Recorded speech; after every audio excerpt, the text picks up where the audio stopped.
Hi, for this week we're looking at Hurts to Be Human by Pink and Khaled. Really nice acoustic guitar song. The introduction is going to sound something like this.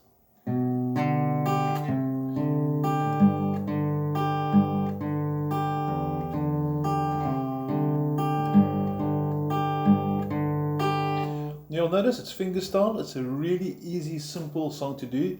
So for those that are new to fingerstyle, this is maybe one of the cool songs to learn to get into it. Now I'm going to first of all focus on my fretting hand because we've got some new chord shapes over here like G/B, C sus2, some pretty scary sounding chords maybe. Okay, but in essence really easy. Okay, your chord diagrams are on your PDF file, so please pay attention to that as well. If you haven't got the PDF, let me know, send me a WhatsApp. And let's get to the first chord. You'll notice each chord also has a dark blue dot on the PDF file. That is the bass note, it's the note from where I'm playing the chord, the deepest sounding. So G/B, that note should be your deepest sounding note. For the C sus2, deepest note, and G there. Now what's actually happening with G/B is that you take a normal G, you would normally strum it from the 6th string. So you'd normally do this, okay? But they don't want to have this bass note, they want to have that bass note, they want to have him. The name of this note is B. So in essence, you're still playing the chord G, but the bass note is now B, so that's why we call it G/B. Okay. When it transitions across now to C sus2, it's actually a very nice easy change, because if you look from the top, there's my G/B, normal G. You can see the difference there, really close to each other. G, G/B. Only difference is you don't play the string. When I change to C sus2, watch my middle finger kick in, and I can release my first finger. So if I'm playing along with it now, it would sound like this. And when it goes across to the G, I move to the top. Now I don't even really have to put my first finger down. It's actually not necessary for the picking style because we're not plucking that string. Okay, for the E-7, the same. You can just do it like that actually, because it's going, you can actually see the strings vibrate on the video if you look carefully. Back to C sus2 and back to the G. But you got the chords. Let's look at the picking pattern. So we're going to focus on your picking hand now. So we're going to get a nice clear view. There we go. And notice my thumb is resting, well, moving it down to the 5th string now, because your opening chord is G/B. And the opening note should sound like this. There you can see my finger on the 2nd fret. You can see it nice and clear there. And when I'm picking it, and you'll notice that on the strings, the thumb is going string 5 to string 4, and then I'm using my ring finger for the 1st string. Slow motion. When I change to the C sus2, transition over here, you can see the middle finger that we spoke about earlier takes over on the 3rd fret, and I pick the same. So if I put the two together, I get this. Really easy? Hope so. And then lastly, your G chord, middle finger now hops across to the 6th string, and as we said earlier, no need for finger 1. Don't need it, simple as that. And we're going to pluck now from the 6th this time, so string 6, 4, and onto the 1st string, and you're going to do that twice. With the E-7, we lose the fingers as we spoke about earlier. We pluck the 6th string open, again onto the 4th string, 1st string, C sus2 again, and back to double G. And that's basically your picking style for the first verse. There is going to be a subtle slight difference for the chorus. We'll get to that shortly. But what I want to do now is I want you and I to play together. So I'm going to zoom out a little bit so you can see my left and right hand a bit better. Once you get ready with G/B, I'm going to count 2, 3, 4, and then you and I are going to jam. Okay, ready with this? 2, 3, 4, and...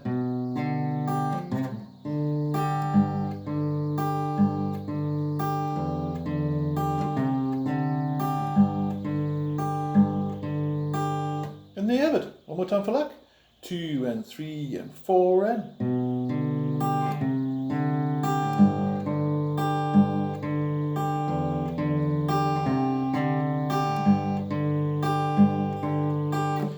And when the verse kicks in, you're following the same chords just in different sequence.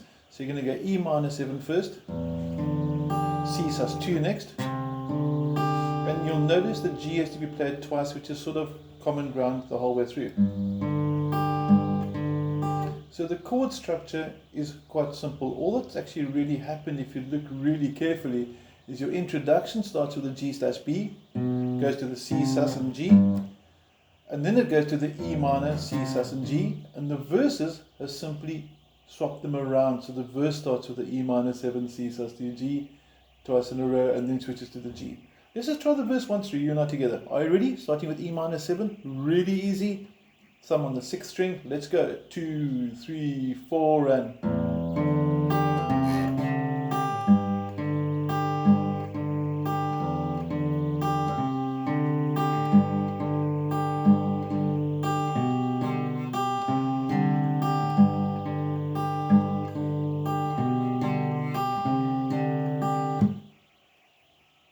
Now I've gone silent, haven't I? If you look at the last line above the words that ever makes it stop that she sings, you will see NC in italics. NC means no chord. It means dead silence. It's almost like a rest for those of you that know classical reading in that. So as you see, no C, you silence the guitar. You can use the back of your palm, but dead silence, you'll hear it on the track. Remember, with this video's link, I also sent you a link to the original Pink Hurts to Be Human video as well, so that you can actually hear the original and compare what we're doing here to the original. Okay. Now we did say in the chorus there is a slight change with the picking pattern. Let's have a look at that now quickly. First of all, our chords are going to be slightly different as well. You'll notice that I'm playing E minor 7. Looks like quite a handful there, all 4 fingers. This just sounds a little bit better as well. And when we go to the D, you simply just do that, or you can use your first finger. So the D is actually a D sus4. Then you're going to go to C add 9, not C sus2, and back to G. Okay, now it's going to sound something like this if I sort of get both left and right and involved here. Get your E minor 7 chord in place. We're going to do this rhythm.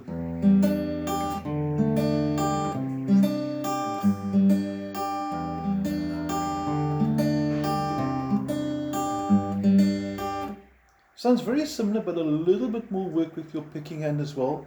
And it's quite cool because there's playing 2 different ways of E minor.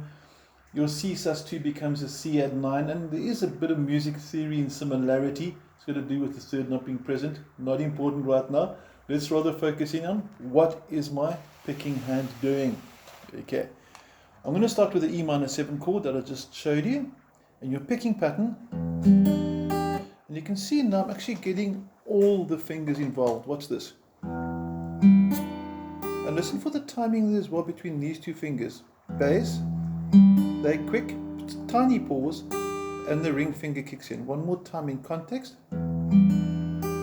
Try it with me. 2 and 3 and 4 and. Got that rhythm? Let's try it again, but I'm going to play it 4 times in a row just so that you can hear the rhythm, sync your own playing up with me, so we can sort of understand and feel the rhythm sequence. Are we ready? 2 and 3 and 4 and.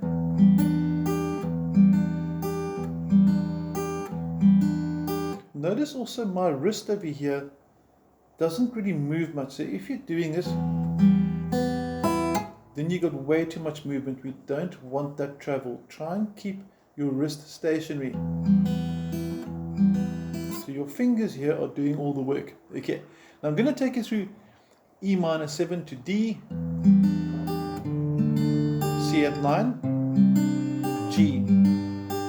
And there you basically got your chorus. Now that picking pattern now will stay the same for all the slightly more up-tempo pieces for the song. And the first rhythm pattern we did at the beginning, obviously for the quieter pieces. So listen to the song. I can't stress that enough. Listen to the song you want to learn. You understand it better. You can hear the subtleties. You can hear when to go up and down in your dynamics, louder or softer, a bit more busy, a bit less busy. and you get to understand the song. So again, I can't stress enough, listen to the song before you play it. Okay, I'm going to now zoom out a bit there. I'm going to go through the chord shapes one more time and put them together. Remember your E minor 7 now, it's got fingers 3 and 4 on the bottom two strings, and those two fingers aren't going to move, they're going to stay there the whole way through. E minor 7, D sus 4, C add 9. Remember your C sus 2 was just basically that. C add 9, quite a bit different. And then G now, you actually do need that ring finger because you're actually playing that string. So E minor 7, try and get a better view there, and let's play it through together. Once through for each chord. So it's going to be 2 and 3 and 4 and...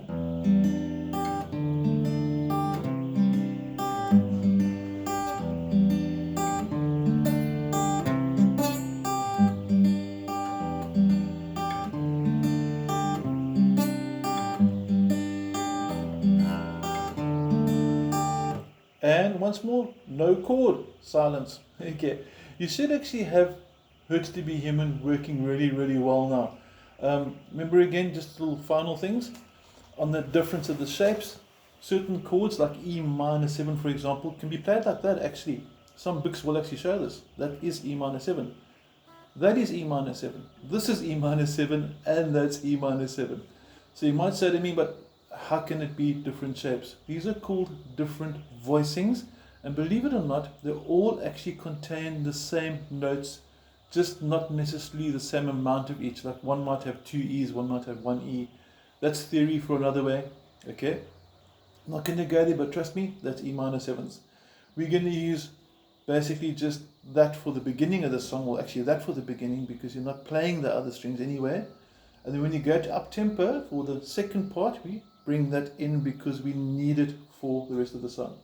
D sus 4 looks like this. Again, fingers 3 and 4 need not have moved. C at 9, fingers 3 and 4 didn't move, and G didn't move. The G actually, I could still actually leave the first finger off if I wanted to, but not that important. Okay, guys, hope you enjoyed this. Hope you had a lot of fun with your finger picking style. It's a really nice song. And have an awesome week. Take care. Thank you very much.